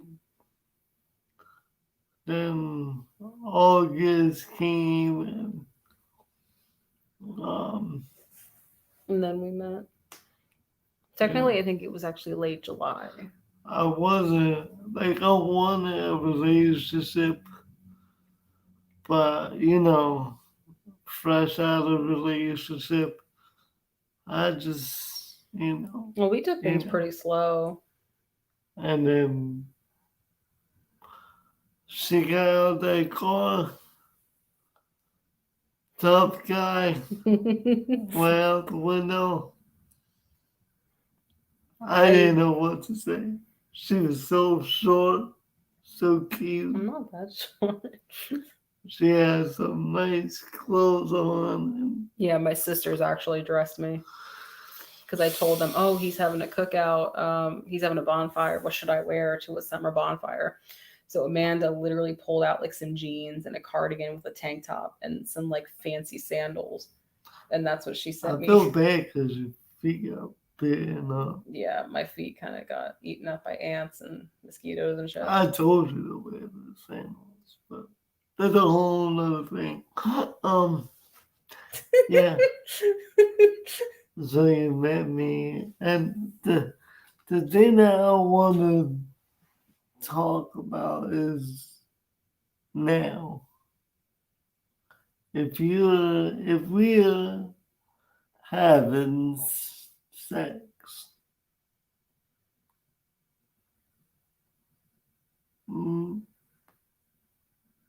my previous relationship, if I would have did anything, if I would have like turned a little bit, she would get turned off and blow up. And like she would do stupid shit. So with you, it's so much better. We're open. We communicate. We're open with each other. We're honest with each other. And if I don't want to have sex, you're not gonna get mad at me. And no, if you don't want to have sex, how am I gonna like? Because I've learned over the years to have a healthy relationship with sex, meaning sex itself. Like, I'm not weaponizing it anymore. I'm not using it as a tool to make myself feel better or to try and gain some kind of power over it. I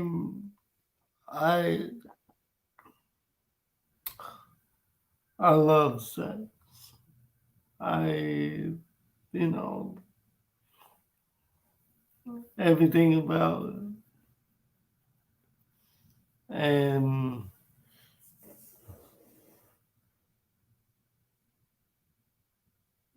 there's like if I just like communication. If I don't want to do this or that, You're not gonna get mad. Well, you really helped And me when we first got together because you knew what I had come from, but also when we started being intimate for the first time, I didn't have any desire to constantly want to do that with you. Like, I didn't have that desire anymore because I knew I was in a committed relationship and I didn't want to be that person anymore. so However, being intimate also brought back some feelings to the surface that I didn't know how to deal with about my assault. so the things that we do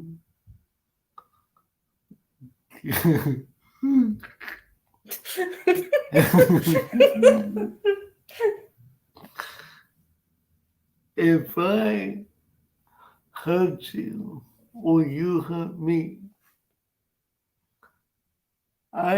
is I get off of you immediately. Yeah, like it And I in a try to second comfort you're you comforting me. in every shape or form. Yeah, because sometimes something might hurt.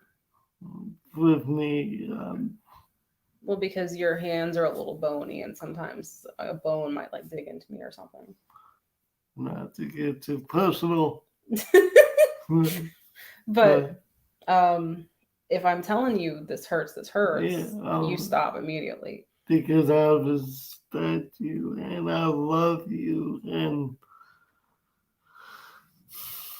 we're gonna have to watch a Christmas movie after this, because after after hearing this again, I want to go over to that dude's house and put a bullet in his head.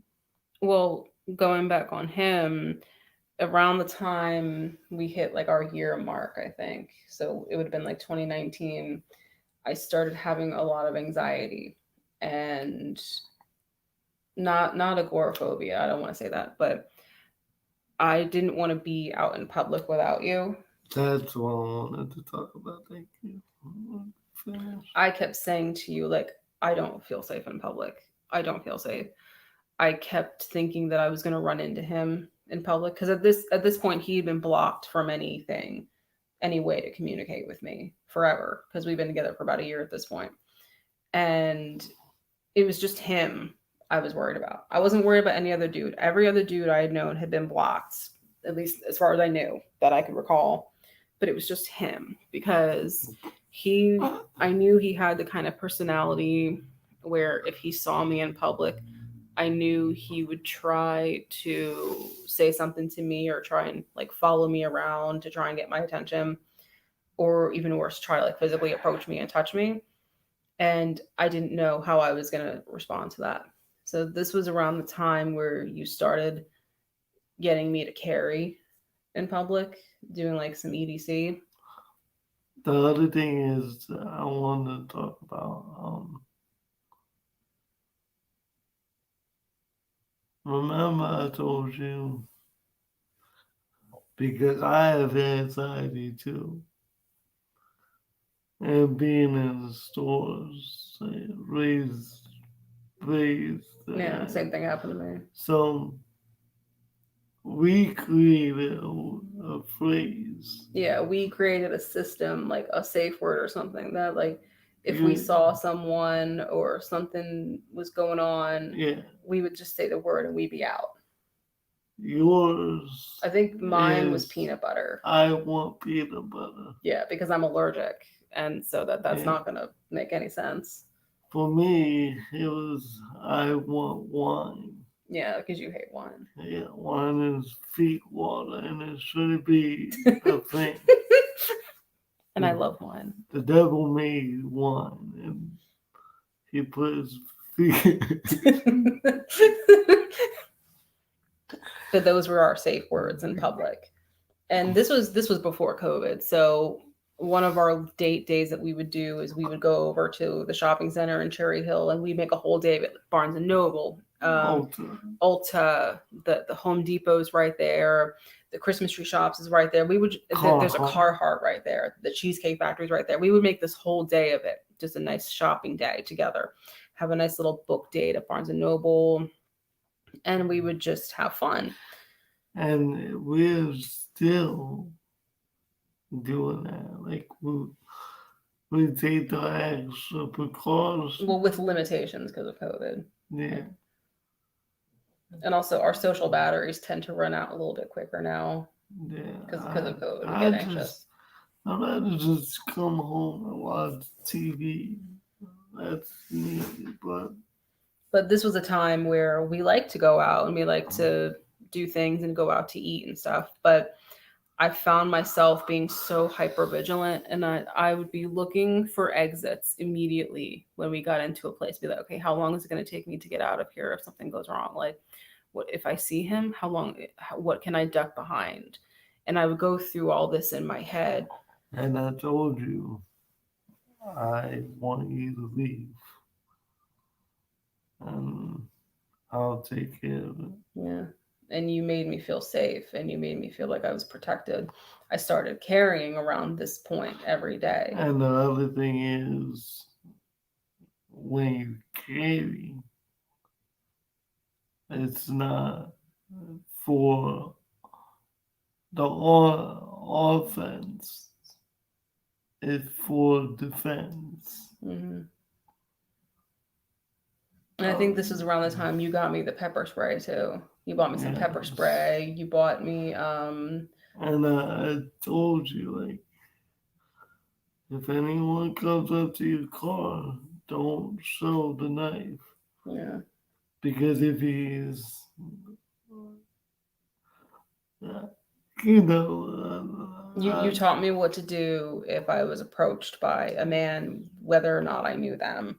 If you had a CCW, that scenario will be a lot different. Well, we can't do that in Jersey, so that doesn't apply. But I know, but this is also around the time where it got pretty unbearable, to where I couldn't go to work without feeling anxious because I was in home health at this point, and I was doing elder care, so I was going in and out of people's houses, and that's a little anxiety inducing at times, especially if they're not familiar. So you encouraged me to get into therapy, and I did. And I had already been in therapy numerous times in my life up until this point. So I went back and I explained to her what was going on. And immediately, I think it took only the first or second session for her to say, I think you'd really benefit from EMDR therapy. So if you don't know what EMDR therapy is, basically, at least this is how she did it with me. You hold these two vibrating little pods, little buttons, and they vibrate back and forth like this. So this like that. You have to sit here and you have to close your eyes and move your eyes back and forth along with the vibrating. And what this does is it simulates REM sleep, because when you're REM sleeping, your eyes are going like this. This is how you know you're dreaming. So our brains, she explained to me, are the most malleable and vulnerable, I guess, in that state of sleep. So in doing the EMDR therapy, she asked me, okay, what are you thinking about right now? What's on your mind right now? And while I'm sitting here with my eyes moving back and forth behind my lids, I would tell her what was sitting on my mind right now, which could have been what I would say was the feeling like I was being choked, going back to when I was being assaulted, when he was choking me out. So I would say to her, that's what I'm thinking about right now. That's what's making me most anxious right now. And to this day, like if I'm wearing a shirt or something and it starts to get a little bit tight around here, you've probably seen me do this. I have to go like this. I have to free up this space because I cannot deal with something around my throat like that. I don't wear chokers. I don't wear like collar necklaces. I don't wear those because I cannot deal with something around my throat. I don't even like necklaces if I feel like they're too tight. I have to wear long like chain necklaces that go like all the way down here because I cannot deal with something around my throat to this day. I can't. So I would say to her, That's what I'm thinking about right now. And she'd say, okay, I want you to build on that. I want you to think about that. But remember that you're in a safe place. And so then she would have me sit there for a minute. And in my mind, I would take myself back to that place. She'd turn off the vibrations, but I'm still keeping my eyes closed. She'd say, okay, what came up? And then I would say the feeling of being vulnerable or like I'm trapped. So what it does is it builds up on these layers into this complex thing that's bothering you. So at the end of the session, she has me imagine a box, some kind of a container, and I have to imagine everything that just came up going into that box, seal it up, and she says, I can pull from it, but I can't open it. Like I can't release it out into the world, but I can pull from it, but I won't let it back in, basically. It's hard to explain. And so what this is doing is essentially what she described as like moving boxes from point A to point B in your mind, moving things that are sitting at the forefront of your mind that are bothering you into the back part of your brain where it's not on your mind constantly. You're not thinking about it. You're not finding yourself thinking about it. So with me feeling like I was being watched in public or feeling like I wasn't safe, neat, if I had to go to the grocery store or something, I would get in and get out as fast as I could. Even if I was in my own hometown, because I was still living at home, even if I was in my own hometown, I would still think, am I going to run into a man here that I slept with? Is he going to want something from me? I didn't feel safe. So that really helped me get over that fear and deal with that fear, as irrational or rational as it was. And in some way, it was kind of a rational fear because recently we had a situation where a man that I had been with tried to like follow me on some kind of social media. I thought I had gotten rid of him, and I guess he remade an account or something like that because he tried to message me or follow me again. And it brought back some feelings of, God, this is happening again. Like, because this happened a lot when we first got together. Some men were still trying to get in contact with me.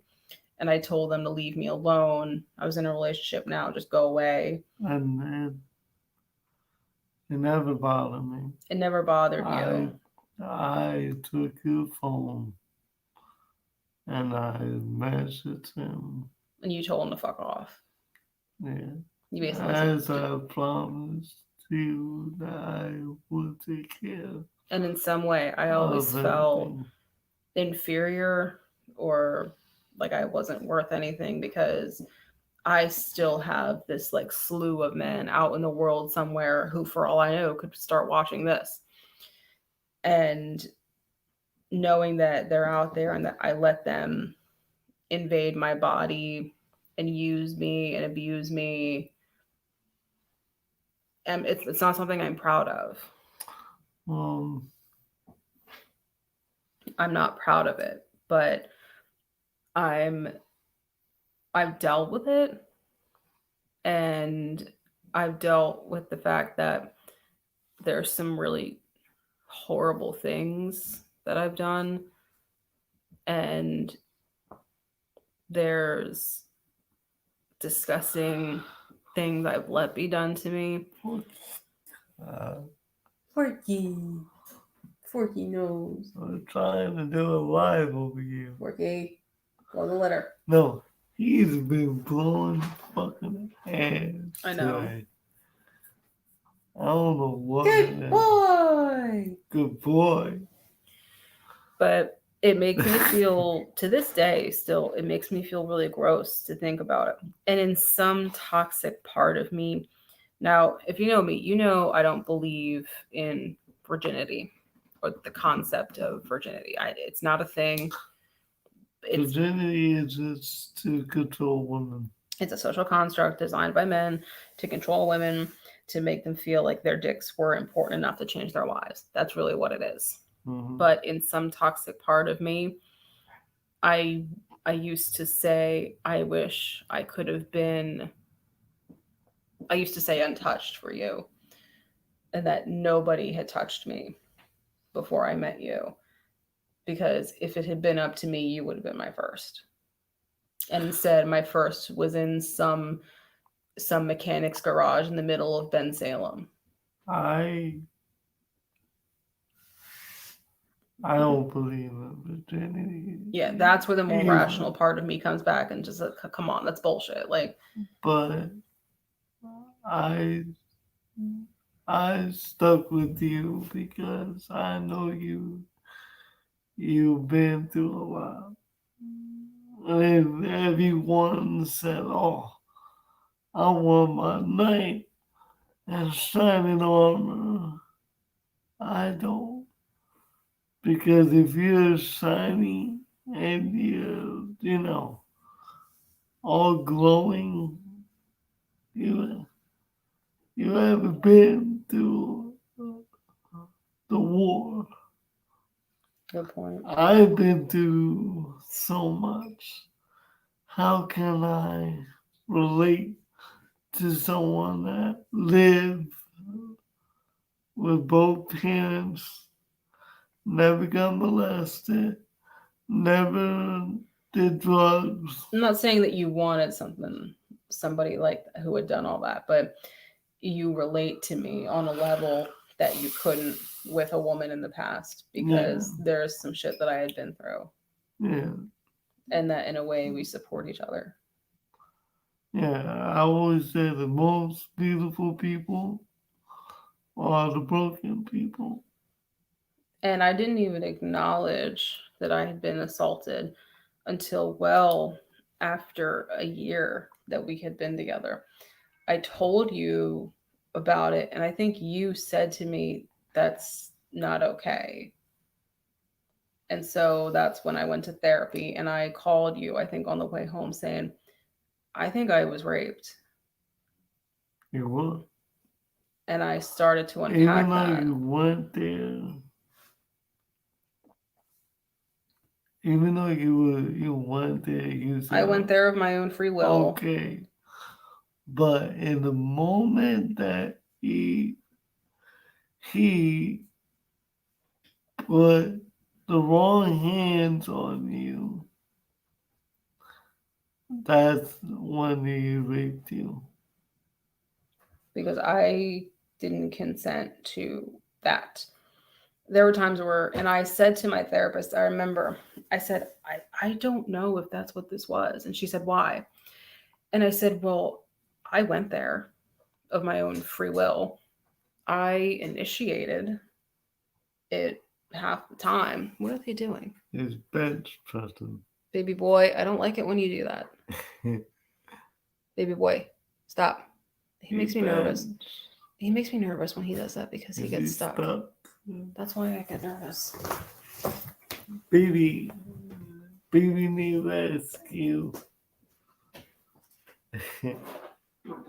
This is what we deal with.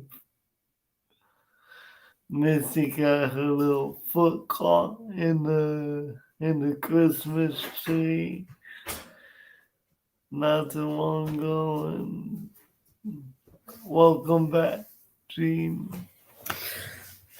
I haven't been looking at some of the comments, but I personally want to say that I am so fucking proud of you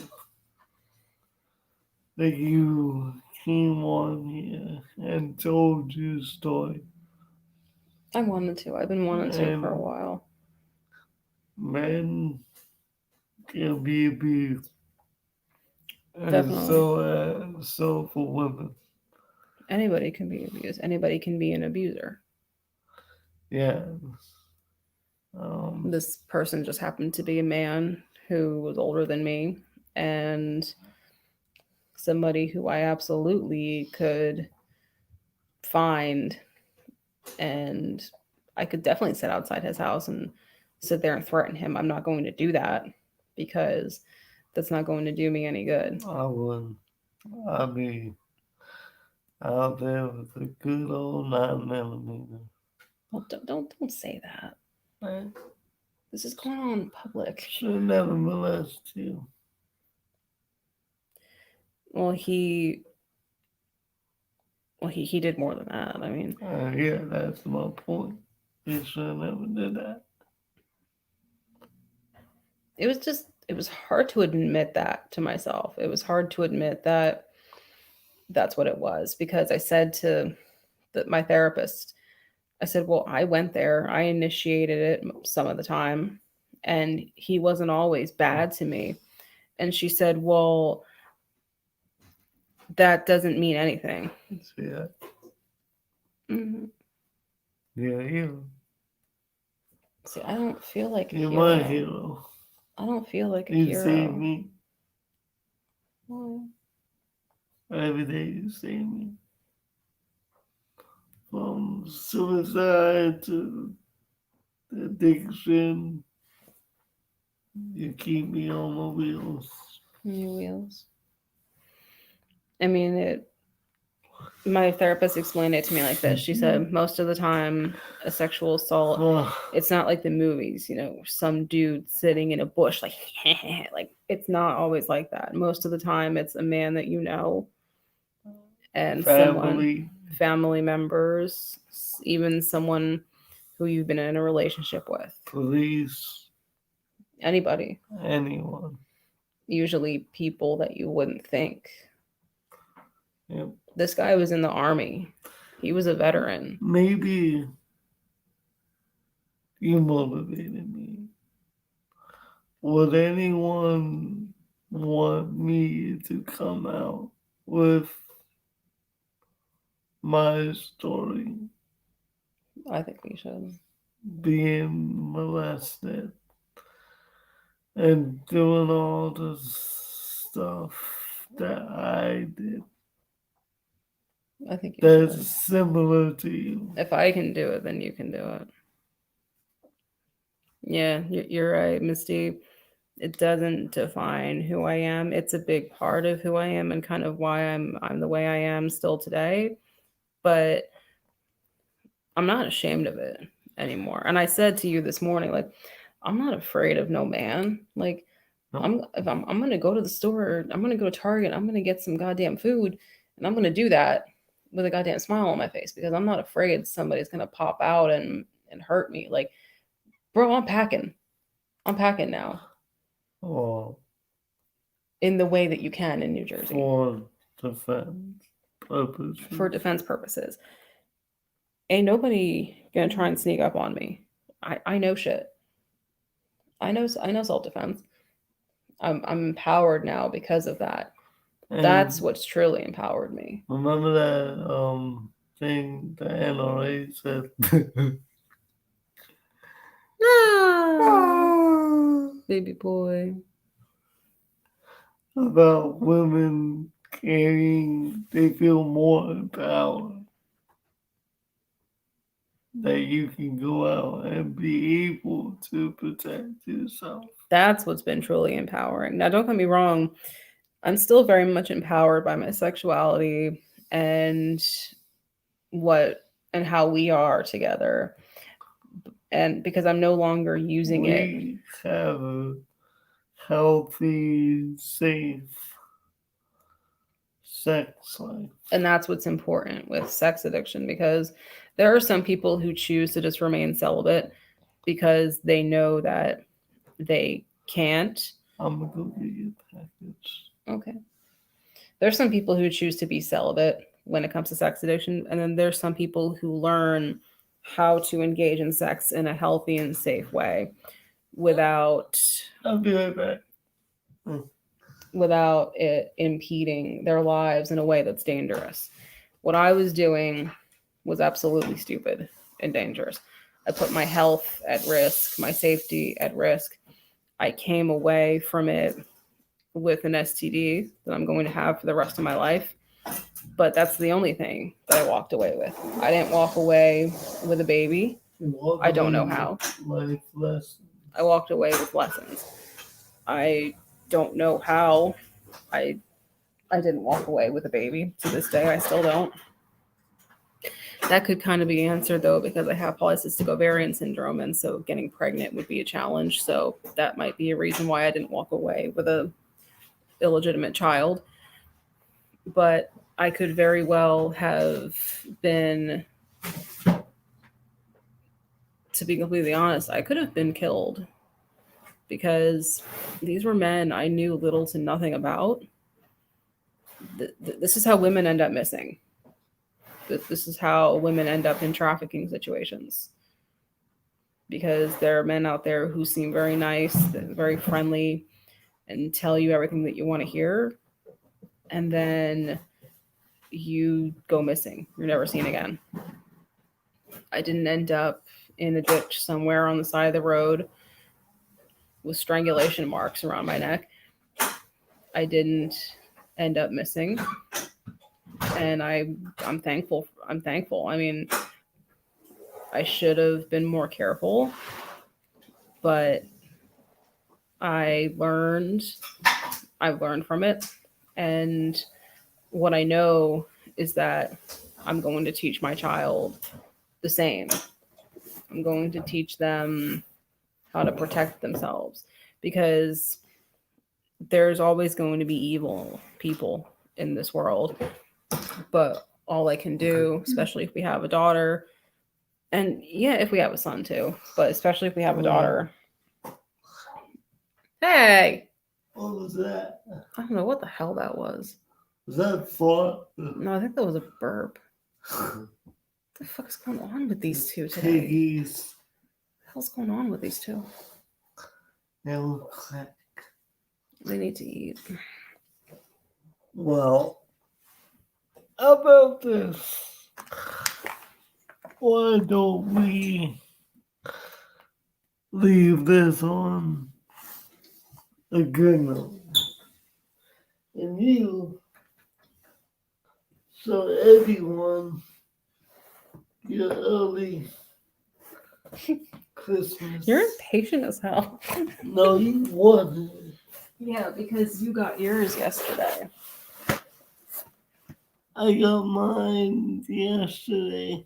Yeah, because you couldn't wait. Because I bugged her. And you bugged me. And you bugged me. so I had to give her hers. Because I'm another asshole. But I can wait for the rest of mine. I can't. Thanks, Allie. I've already done bigger and better things. I mean, 3 years later, we have an apartment. We got 2 babies over there full of piss and vinegar that drive me fucking crazy.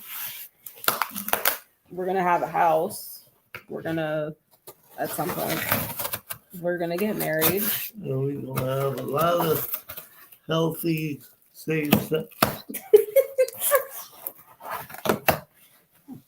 I think if someone did something to Laura and Mike, you would go all Dexter on them. Yeah, I mean, I know psychology very well. Sometimes I would scam around.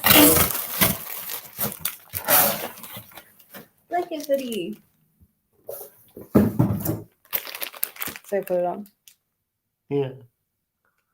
You wanna... So I need to use a knife for this.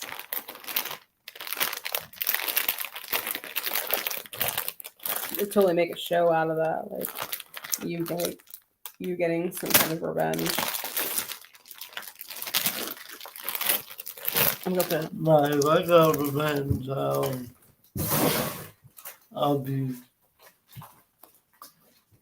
be wanted for murder.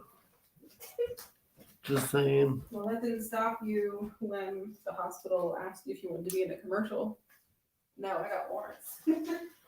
Yeah. Spider called paramilitary too.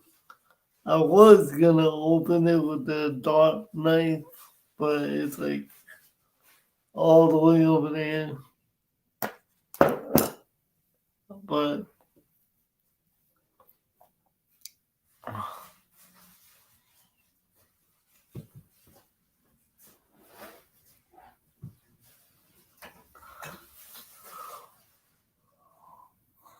I love, I'm so conflicted. I want to get the paramilitary too, Tonto version, but I also really want the Benchmade 940. So I probably gotta save up.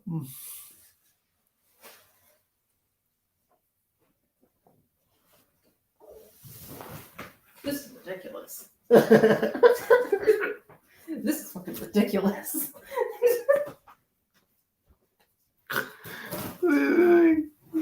Go over there. Are you gonna phone? This is ridiculous.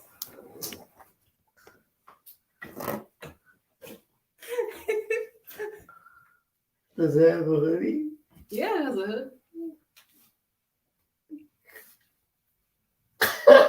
It doesn't.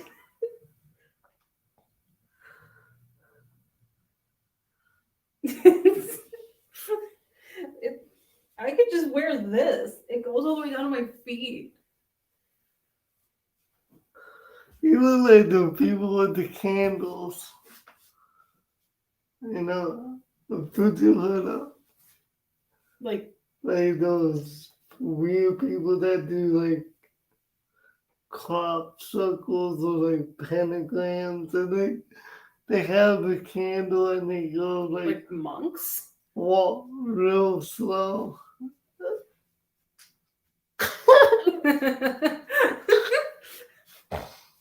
I love this. You love it. Thank you. Does it Have pockets. I'm sleeping like in just this tonight. I'm not taking this off. Is that over your hoodie? No.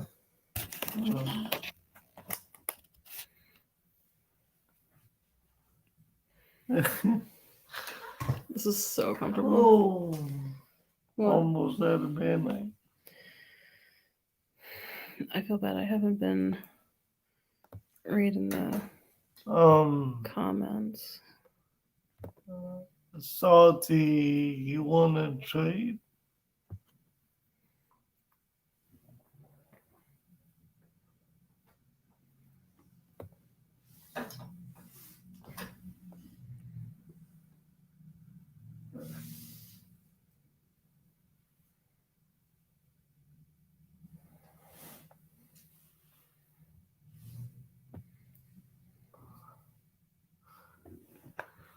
Yeah, we're gonna get frisky on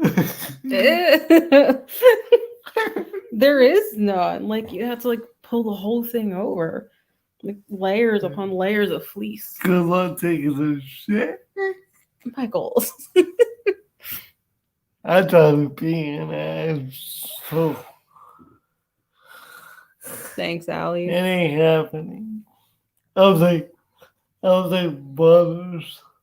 I was like, I was holding it up. Like,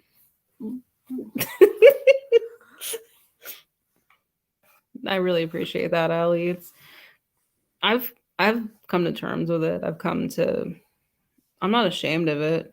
It's something that I've just learned from, and all I can do is teach my future child better than I did. Make sure that my sisters know better, because my sisters are about 16 now, and that's like my greatest fear is them kind of falling into the same pattern. But they know better. I don't think Amanda is just, she goes to the guidance counselor if she got a 99. Amanda doesn't have time for that foolishness. What's up? No, Jess was watching it. Oh, um, Salty, what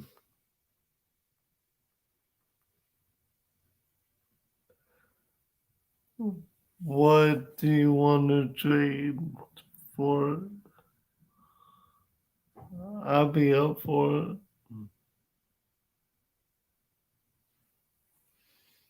I have some Civivi knives that I don't use. Um, yeah, I got a few of them. All in all, it feels really good to get this off my chest because there are times where sometimes I just look back on this throughout my day and I'm like, hmm, I once had sex in a public bathroom in the middle of a very crowded public park. And then I think to myself, well, why are you ashamed of that? It's not, it's something that I felt like I had to do. Not like I was being forced into it, but in my mind, this is what I felt like this was the only way that I could get some kind of acceptance and some kind of brief happiness and feelings of confidence. Bless you. So no, I'm not ashamed of it. I own it, but it's still not something that I'm proud of. And all I can do is just do better and do better for myself and for our future child if I can conceive such a thing on my own. Who's stuffy over there? Somebody might need the humidifier. They haven't had one in a while. I'll give Oh, it to them tonight. Salty. I'll message you, and maybe I can hold on to the knives, and then if we make a deal, I'll just send it to you with those knives, if that's okay with you. Thanks, Salty. You real gangster. I'm a gangster. Hand me your. Bitch, you can't scare me. I've had sex in public places. I had to. Boy, you can't scare me. You would think, oh, you're in the wheelchair, you won't be, doing that in public. I seen it all. I've Did driven you, 2 hours to hotels to I meet a man beat, for an hour. I beat you on one. You beat me on Church. one. Church? No, I never went No, there. no, I know. That's something I never did. that cool. I've been saying that you and Shield should do a video on wheelchairs and intimacy. I mean, if he's up for it, Wheelchairs and intimacy. Shield. I don't know if he's okay with that. Just, And dozen kids? No, we only want one. I want one. Well, the issue is that I have polycystic ovarian syndrome. I might not be able to conceive a baby on my own. Basically, I just like trying to make them. Well, we're not trying yet. I mean, it'll come, but I might need some like medical help. They might need to put me on something to help me be fertile. You know that whole thing like wheelchair and oh you dick don't work. Yeah. The first thing that you show me that pregnant stick, I'm gonna say, yeah, it worked. Pregnancy test. Well, we have some, just because we've had scares in the past. Way too many. We've had like 3. We've had 3 pregnancy scares. Way too much. Yeah, and then you called your dad. I need advice. I don't have friends. I have YouTube friends. And I want to, you know. Texting Shield, like, I think I got her pregnant. What do I do? Yes. Practicing is my favorite part. You nasty. Oh, But I think that you and Shield should do an episode on wheelchairs and intimacy and interabled relationships. I tell you what, Shield Arms, that man is awesome. George Bruno. No, who is that? Oh, Shield Arms showed a video. I want to try it. It's only $20. Taking days in between improves your chances of conceiving. We might run into some issues. I don't believe in taking days off. Who does that? Well, you have to have it on the right Mike, time. especially if you're taking creatine, there's no days off. Let me just say that. You disgust me. You don't take that anymore, though. I have it in there. You do? Yeah.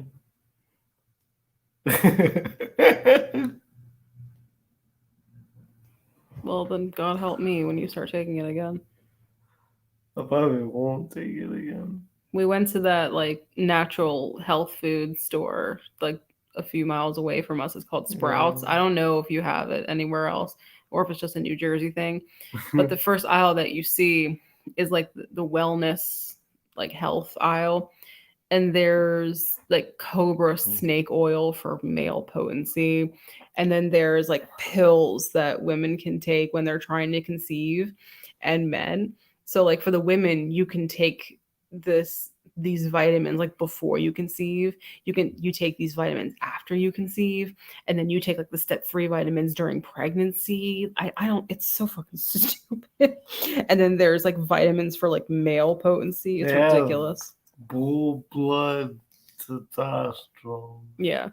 And then the first thing that we saw when we walked in there was this can that said liquid death. It's literally just water, like cultivated from the Swiss Alps by some shaman wise man, bottled up and sold for like 10 bottles a pop. It's fucking ridiculous.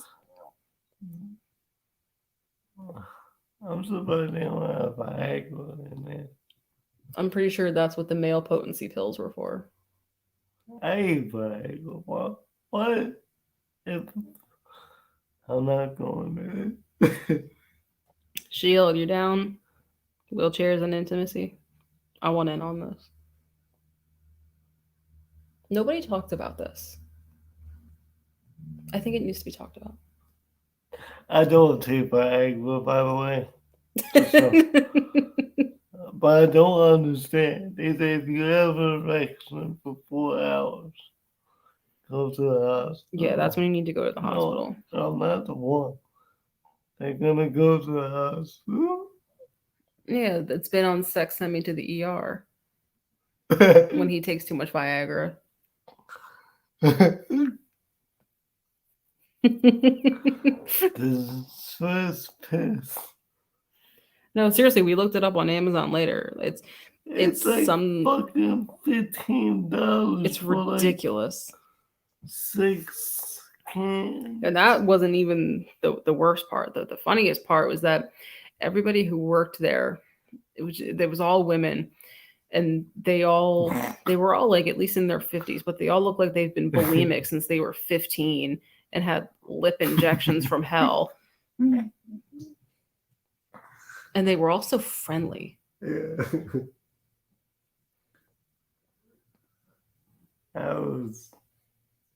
They had I want to go sage. back because they had that body wash. Yeah, and they had all like fresh produce too. So we had just gotten some groceries before we popped in there. And so I was thinking, so you're telling me that I got some cancer ass grapes from ShopRite when I could have come here to get some nice organic grapes sold by 50-year-old bulimics? Is what you're telling me? Stuck in the toaster. But I want to get in on this if you do one with Shield about intimacy.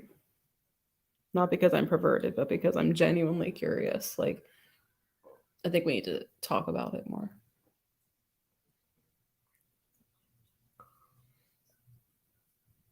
If you're hearing some kind of like background eating noise, that's Forky going to town on his food. Baby boy. We don't need to hear that. Everybody wants to hear that. So, would anyone want me to come out with my story? That isn't even a question. I want to. I mean, Jesus Christ, boy. Jeez. He acts like we don't feed him. Sex sent me to the ER. We have binged that entire series. I have no shame. I love that show. It's literally on Pluto, the full season. It's a series. Oh, what about strange sex? Yeah, strange sex. The guy that like married his car and he like fucks the tailpipe.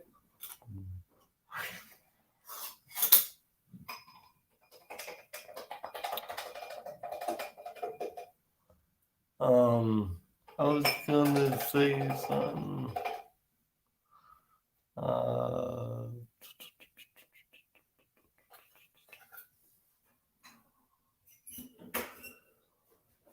If anyone wants to watch a real good dude on YouTube, I'm wearing his shirt. It's Outlaw Edge. He's a car dude, and he used to do night reviews, but his car shop is taking off. So he's a real cool dude. I don't know that I sent you to him.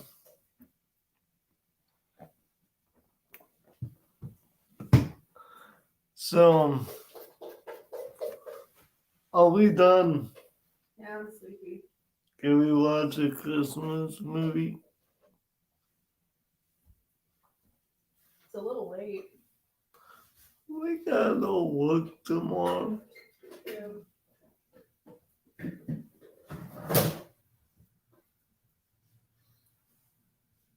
Well, let's say goodbye. Yeah, Outlaw Edge is a good dude. I've been friends with him for about like 4 years. And he's just a good dude. Question is, would it make you feel better talking about your story? Gina and Kayla said, would it make you feel better telling your story? Yeah. I mean, yeah. I think you should. Yeah, well. We should. At some point next week. Or this week. Next week. I'm glad I did this. I gotta do a podcast with my boy, Shield Arms. I'm glad I did this though. I'm glad I got this off my chest. I'm proud of you. I feel better. Like Because I've been thinking about this all week. Like, how am I going to say it? And it just kind of happened naturally. So, And everyone is proud of you. yeah, we're going to go watch a Christmas movie and have some snacks. So, thank you guys for watching. We'll definitely have to do this again. Maybe I'll do another version of this where I talk more about the assault and how it impacted me and like our relationship. I'll have to think about that, but definitely I think we should do a live with Shield on intimacy and interabled relationships or just relations in general. Yep. We love you guys. Thanks for watching. I'm gonna let you do the outro. I can't. I don't have tattoos. I'm gonna let you do it. Well, like Mikey always says, never give up, never surrender. I'm about to flash people and give No. loyalty and respect to everyone, especially yourself. There we go. Bye. Love And y'all. we love you guys.